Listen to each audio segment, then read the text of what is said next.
Welcome to No Filter Auto, where we don't just talk about cars, we talk about the spaces in between. Today, we're examining a car born from a brilliant corporate strategy. In 1940, Ford had the affordable model. They had the premium Lincoln. But there was a gap.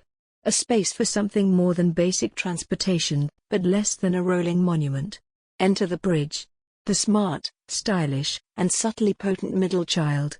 This is the 1940 Mercury 8. Forget radical design. The Mercury 8's genius was in its sophisticated evolution of the 1940 Ford. It shared the same basic, handsome silhouette, the lower, wider stance, the horizontal grille, the flowing fenders. But Mercury took that good foundation and added a dose of distinction. The grille was fuller, more detailed. The trim was richer. The wheelbase was slightly longer. It looked like a Ford that had put on a better suit and knew exactly where it was going. Its presence was one of quiet confidence, not shouting for attention, but confidently earning a second look. Open the door. The cabin echoed this philosophy. It was the familiar, well-laid-out Ford interior, but touched with more upscale materials. Better fabrics, more brightwork, a greater sense of finished detail. This environment was the sanctuary of the aspiring class. For the successful tradesman, the rising professional, or the family that had outgrown a Ford but wasn't ready for Lincoln's rarefied air, this cabin was perfect. It offered a tangible step up in refinement without the intimidation or expense of the true luxury tier. It was a logical, comfortable, and proud space. Now, let's talk about the heart that defined Mercury's character.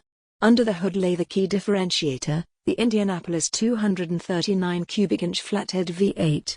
This was the same basic engine as in the Ford, but in its first year, the Mercury version was tuned for more power, 95 horsepower versus the Ford's 85.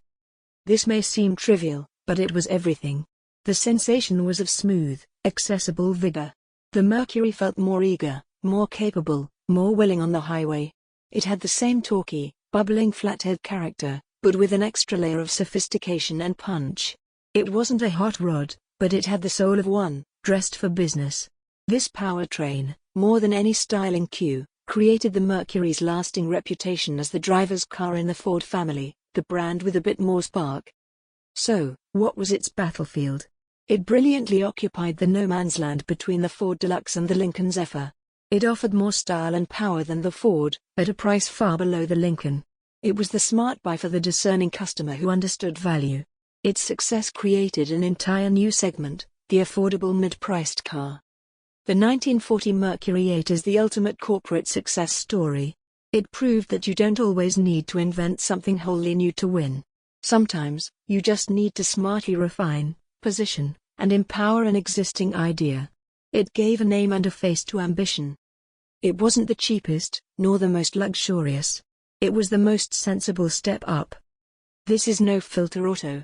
Is the 1940 Mercury 8 the perfect example of badge engineering done right, or merely a slightly nicer Ford trading on borrowed prestige?